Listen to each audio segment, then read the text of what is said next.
Welcome to are के chemistry. आज मैं आप लोगों को इस वीडियो में थर्मोडायनेमिक्स पढ़ाने जा रहा हूँ। देखिए, थर्मोडायनेमिक्स जो है बहुत ही इम्पॉर्टेंट ब्रांच है। ये आपका बीएससी पार्ट 1, एमएससी में, होम एग्जामिनेशन में, कंपटीशन में, हर जगह पर यूज होता है। यह जो है ये कह लीजिए कि ये साइंस का सबसे मोस्ट इम्पॉर्टेंट ब्रांच है, जो आपके physics, chemistry, math, biology, engineering हर जगह पर यूज होता है। क्योंकि थर्मोडायनेमिक्स जो है आपका दो वर्ड से मिलकर के बना है, थर्मो एंड डायनेमिक्स। थर्मो का मतलब होता है उष्मा, डायनेमिक्स का मतलब होता है गति। यानी उष्मा जो है एक स्टेट से दूसरे स्टेट में जो इसका प्रसार होता है, उसकी स्टडी इस ब्रांच ऑफ साइंस में किया जाता है। अब इस ब्रांच ऑफ साइंस के अंतर्गत जो मेनली हम डिस्क्रिप्शन करते हैं, पहला पॉइंट इसमें ये देखा जाता है कि पहला पॉइंट ये है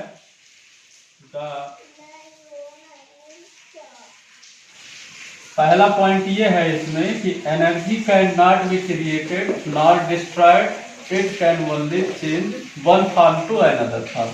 यानी पहले पॉइंट में ये बताया जाता है कि एनर्जी जो है एनर्जी चेंज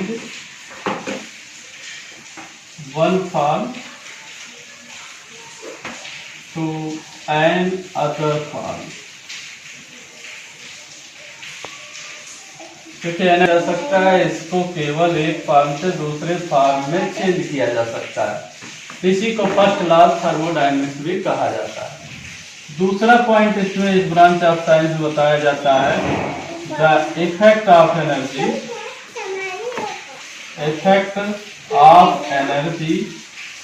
ऑन फिजिकल और केमिकल प्रोसेस।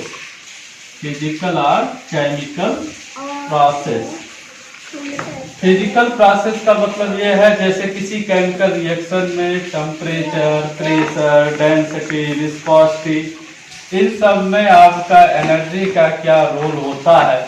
इससे आपके इस ब्रांच ऑफ साइंस के बाद इस एनर्जी का क्या रोल होता है किसी भी फिजिकल प्रोसेस पे, उसकी स्टडी इस ब्रांच ऑफ साइंस में किया जाता है।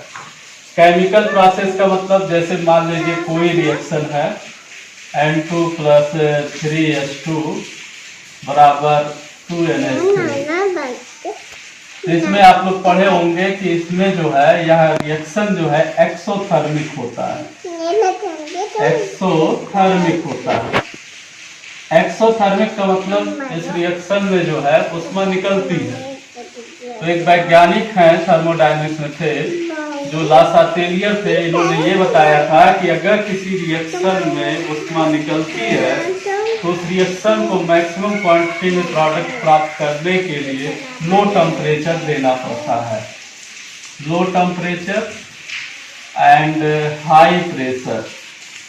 हाई प्रेशर इसलिए देना पड़ेगा क्योंकि इसमें जो है मोलों की संख्या घट रही है। रिएक्टेंट में आपके 4 मोल हैं, प्रोडक्ट में आपके 2 मोल मिल रहे हैं। तो लासाटेलियर वैज्ञानिक के अनुसार अगर किसी रिएक्शन में मोलों की संख्या घटती है तो प्रेशर जो है हाई देना पड़ता है और टेम्परेचर आपको कम देना पड़ेगा।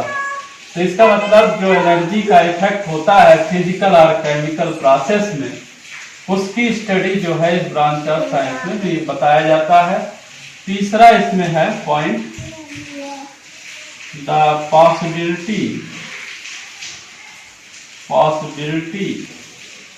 Direction of spontaneous process.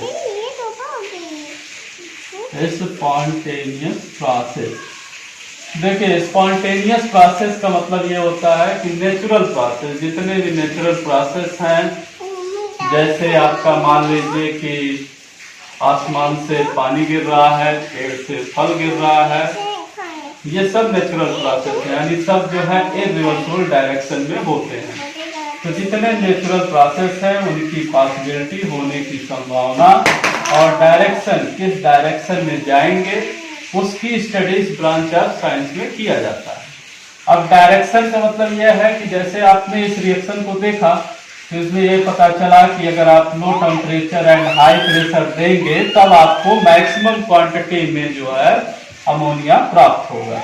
तो इसका मतलब यह है कि आपको इस थर्मोडायनेमिक ब्रांच की स्टडी से किसी भी केमिकल रिएक्शन के पॉसिबिलिटी और डायरेक्शन के बारे में पता चलता है। पॉसिबिलिटी का मतलब यह है कि इसमें दो टर्म आएंगे, एक का नाम हो गया एनर्जी, तो तीसरा पॉइंट आपको बताया गया है कि इसमें possibility and direction of spontaneous process. Spontaneous का मतलब होता है इरिवर्सिबल प्रोसेस या नेचुरल प्रोसेस, ठीक है। अब जब आप इसमें थर्मोडायनेमिक्स में जब और आगे बढ़ेंगे तो इसमें दो टर्म आएगा, एक का नाम है एंट्रोपी,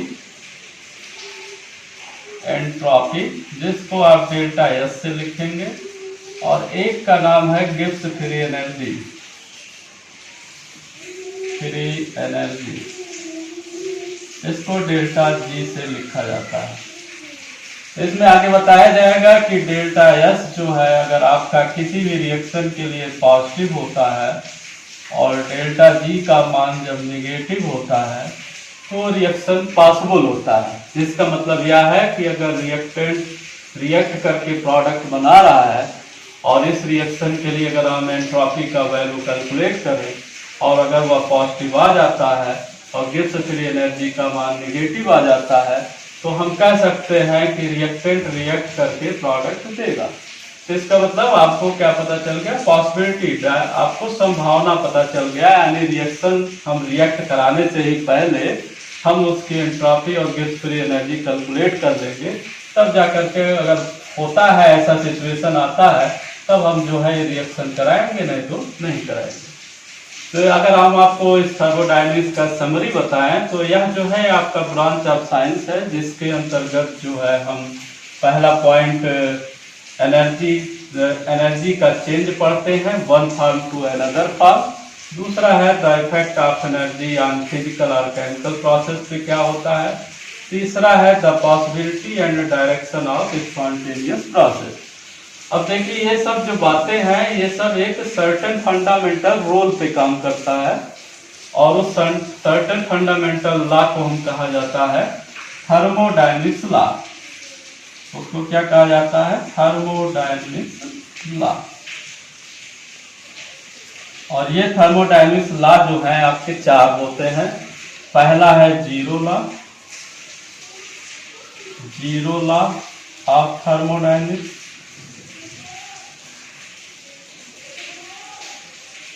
दूसरा होता है फर्स्ट लॉ ऑफ थर्मोडायनेमिक्स। तीसरा होता है आपका सेकंड लॉ ऑफ थर्मोडायनेमिक्स और चौथा होता है आपका थर्ड लॉ ऑफ थर्मोडायनेमिक्स।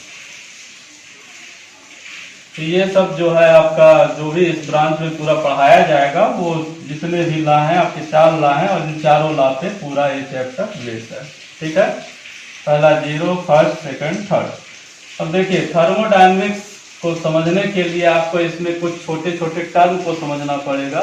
जब तक वो टर्म आपको क्लियर नहीं होंगे तब तक ये चैप्टर आपको समझ में नहीं आएगा।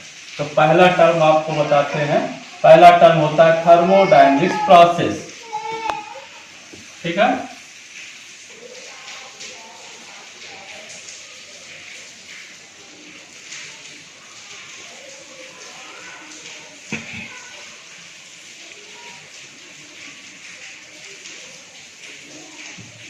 देखिए पहला टर्म जो होता है थर्मोडायनेमिक्स प्रोसेस।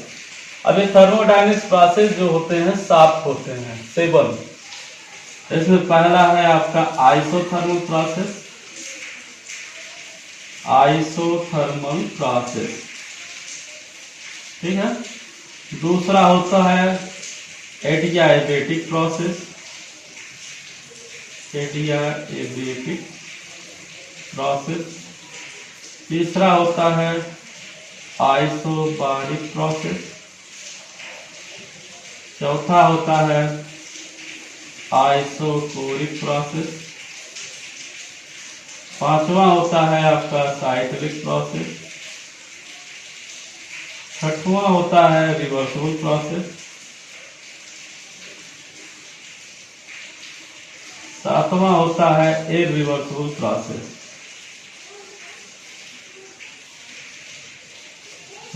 प्रोसेस। तो अगर आपको थर्मोडायनेमिक्स में थर्मोडायनेमिक्स प्रोसेस का नाम लिया जाएगा तो इसका मतलब ये होता है कि ये 7 प्रोसेस हैं: isothermal, adiabatic, isobaric, isochoric, cyclic, reversible, irreversible. ठीक है। अब देखिए इसमें जो आइसोथर्मल होता है इसमें टेम्परेचर कांस्टेंट होता है। टेम्परेचर जो है इसमें कांस्टेंट होता है। इसका मतलब क्या होता है? दैट इज dt बराबर 0 होता है। ये आपको ध्यान में रखना होगा। ठीक है। दूसरा है एडियाबेटिक प्रोसेस। एडियाबेटिक प्रोसेस में हीट कांस्टेंट होता है।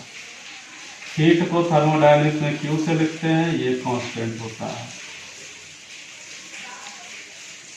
इसका मतलब मैथमेटिकली इसको लिख सकते हैं dQ बराबर 0।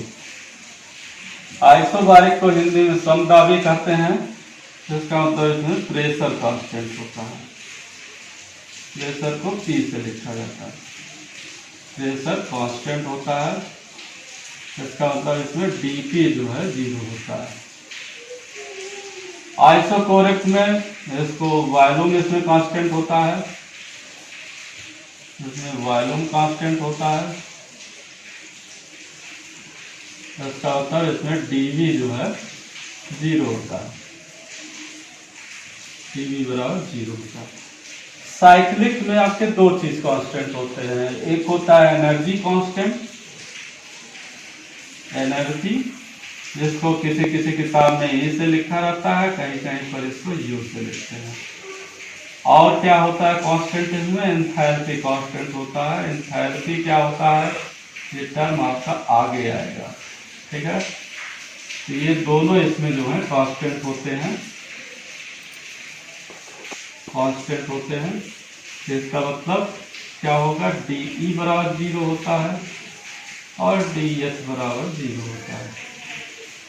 रिवर्सिबल का मतलब उत्कर्वणीय होता है, यानी अगर कोई प्रोसेस जो है आपका यहाँ से चलता है और चल करके फिर से रिवर्स अपने स्थान पे आ जाता है तो इसको रिवर्सिबल प्रोसेस कहा जाता है। इरिवर्सिबल का मतलब ये आपका प्रोसेस लगातार चलता रहे, अपने स्थान पे फिर ना आए, तो ऐसे प्रोसेस को इरिवर्सिबल कहा जाता है। ठीक है।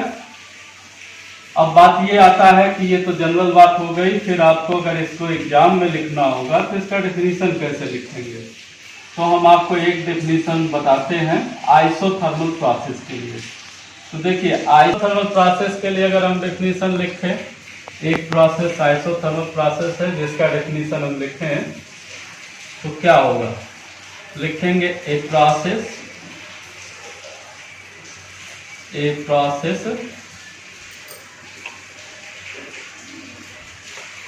is said to be, या a process said to be isothermal if, इसमें क्या कांस्टेंट होता है? टेम्परेचर कांस्टेंट होता है। तो लिखेंगे इसमें if temperature remain constant during any stage of the system। ठीक है। इसका मतलब यह हुआ कि एक प्रोसेस को आइसोथर्मल प्रोसेस कहते हैं। सेड टू बी का मतलब कहते हैं इफ टेम्परेचर रिमेन कांस्टेंट, अगर उसका टेम्परेचर जो है हमेशा कांस्टेंट बना रहता है सिस्टम के किसी भी स्टेज पे, तो उस प्रोसेस को आइसोथर्मल प्रोसेस कहा जाता है। ठीक है। अगर कोई एडियाबेटिक प्रोसेस का मतलब पूछता है डेफिनेशन, तो आप सेम यही लैंग्वेज लिखेंगे और इसी लैंग्वेज में आइसोथर्मल के स्थान पे क्या कर देंगे? आप एडियाबेटिक लिखेंगे और टेम्परेचर के स्थान पे क्या लिख देंगे? हीट लिख देंगे। ठीक है। इसका मतलब यह होगा कि process said to be adiabatic heat remain constant during any stage of the system. फिर ऐसे आप जो है आइसोबारिक का भी लिख सकते हैं, आइसोकोरिक का भी लिख सकते हैं। ठीक है। और फिर अगर आपको साइक्लिक प्रोसेस का लिखना होगा तब तो साइक्लिक के लिए लिखेंगे process set to be cyclic if energy and enthalpy. यहाँ पर क्या लिखेंगे, energy and enthalpy both remain constant during any stage of the system. मतलब ऐसा प्रोसेस साइक्लिक प्रोसेस कहलाता है जिसमें एनर्जी और एंथैल्पी जो है दोनों सिस्टम के किसी भी स्टेज पे कांस्टेंट होते हैं। ठीक है, अब बात आता है रिवर्सिबल प्रोसेस और इरिवर्सिबल प्रोसेस। तो इसको देखिए कैसे लिखा जाएगा, रिवर्सिबल प्रोसेस। देखिए रिवर्सिबल प्रोसेस क्या होता है, इसमें लिखेंगे it is such type of when. When का मतलब क्या होता है, चक्र होता है। It is such type of when इन विच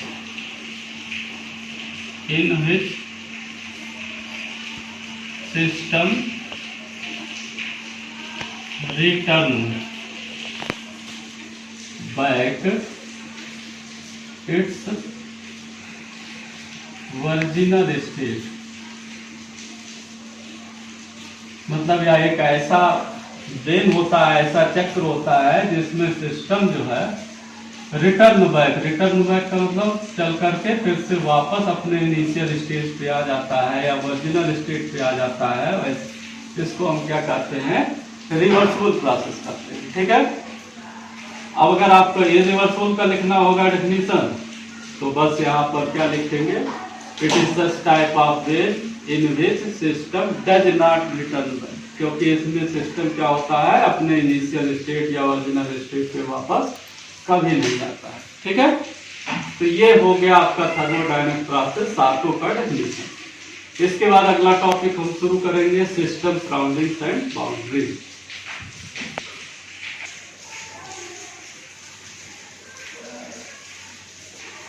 देखिए दूसरा टॉपिक आपका है, जो दूसरा टर्म है थर्मोडायनेमिक्स में है सिस्टम सराउंडिंग्स एंड बाउंड्रीज। ठीक है, अब इसका डेफिनेशन सीखते हैं। जैसे मान लीजिए ये आपका कोई कंटेनर है,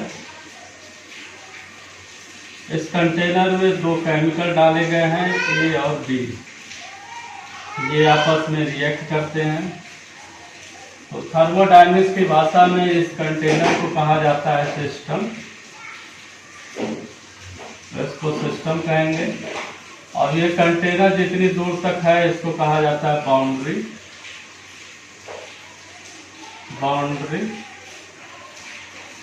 और ये पूरा पार्ट छोड़ करके जो होता है सिस्टम छोड़ करके इसको कहा जाता है सराउंडिंग। ठीक है, अब जैसे एक एग्जाम्पल से आपको समझाएं कि कोई लड़का है जिसका नाम है मोहन। ठीक है, वो मान लीजिए आपके गोरखपुर में जो है, आपके गोरखपुर में गोलघर में रहता है और उसके नाम से कोई एक लेटर आया अमेरिका से। तो क्या हो जाएगा आपका, वो लेटर कैसे उस तक पहुंचेगा, अमेरिका से लेटर पहले भारत में आएगा, फिर भारत से यूपी में आएगा, यूपी से जो आपका डिस्ट्रिक्ट गोरखपुर है गोरखपुर में जाएगा, और फिर गोरखपुर में जो उसका घर है गोलघर उसमें जाएगा। तो जो गोलघर है जहाँ पर उसके परिवार के लोग रहते हैं वो क्या हो गया, मोहन के घर का सिस्टम हो गया। ठीक है, और जितने दूर तक उसका घर है एक निश्चित आपका प्लेस होगा जहाँ पर कहता होगा मोहन की हमारा घर है, वह उसका प्लेस क्या हो गया, वो उसकी बाउंड्री हो गई। ठीक है, अब उसके घर को छोड़ करके बाकी पूरा यूनिवर्स क्या हो गया, वो उसके लिए सराउंडिंग्स हो गया। क्योंकि वह लेटर जो है गोल घर के अलावा और कहीं पर इधर उधर तो डाकिया खोजेगा नहीं, मोहन का ही घर खोजेगा उसको लेटर देने के लिए। तो मोहन का घर क्या हो गया, सिस्टम हो गया। तो ऐसे थर्मोडायनेमिक्स में भी जो किसी कंटेनर में अगर हम कोई रिएक्शन करते हैं तो उसको सिस्टम कहा जाता है। और वह सिस्टम जितने प्लेस तक रहता है, एक फिक्स प्लेस जो डिसाइड करता है वह उसके लिए बाउंड्री होता है। और उस बाउंड्री और उस सिस्टम को छोड़ करके पूरा जो पार्ट होता है उसको यूनिवर्स कहा जाता है। ठीक है, तो जैसे सिस्टम का डेफिनेशन अगर देना होगा तो हम कहेंगे system is that part of universe. System is that part of universe which is under investigation। Investigation का मतलब निरीक्षण करना। जैसे वो डाकिया मोहन के घर के लिए निरीक्षण किया, इन्वेस्टिगेशन किया। तो सिस्टम यूनिवर्स का वह पार्ट होता है जिसको हम क्या करते हैं, इन्वेस्टिगेट करते हैं। ठीक है, जैसे example chemicals react in a container। ठीक है, अब आपका बाउंड्री का डेफिनेशन। तो बाउंड्री क्या होता है, boundary provided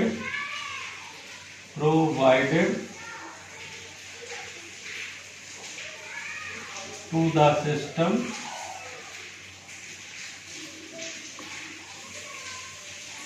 a definite place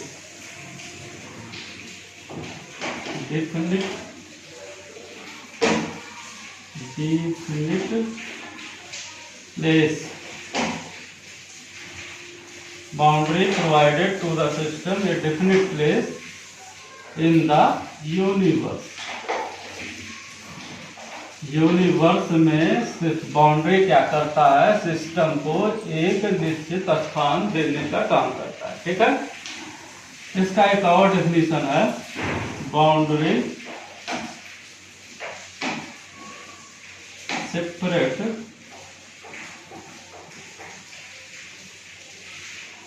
to the system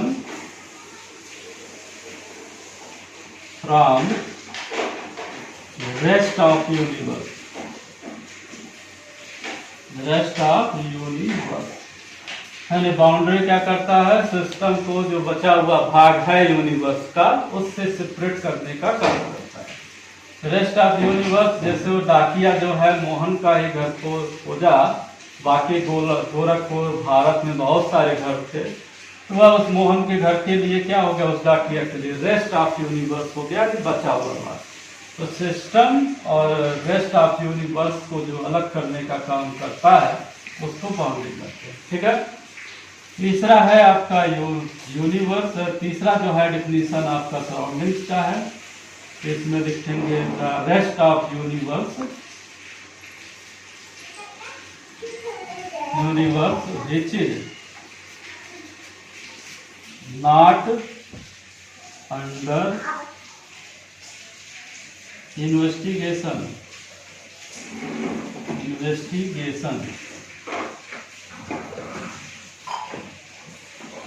known as surroundings। ठीक है, तो तीनों पॉइंट आपके क्लियर हुए। पहला system, surrounding, boundary. System universe का वह पार्ट होता है जिसमें इन्वेस्टिगेशन किया जाता है। बाउंड्री सिस्टम को एक निश्चित स्थान देता है यूनिवर्स में, और जो आपका सराउंडिंग्स होता है वह रेस्ट ऑफ यूनिवर्स, जो बचा हुआ भाग यूनिवर्स का है जिसको हम इन्वेस्टिगेट नहीं करते हैं उसको हम सराउंडिंग्स करते हैं। ठीक है, अब जो तीसरा पॉइंट है इसमें टाइप्स ऑफ सिस्टम शुरू होगा, उसको फिर आगे।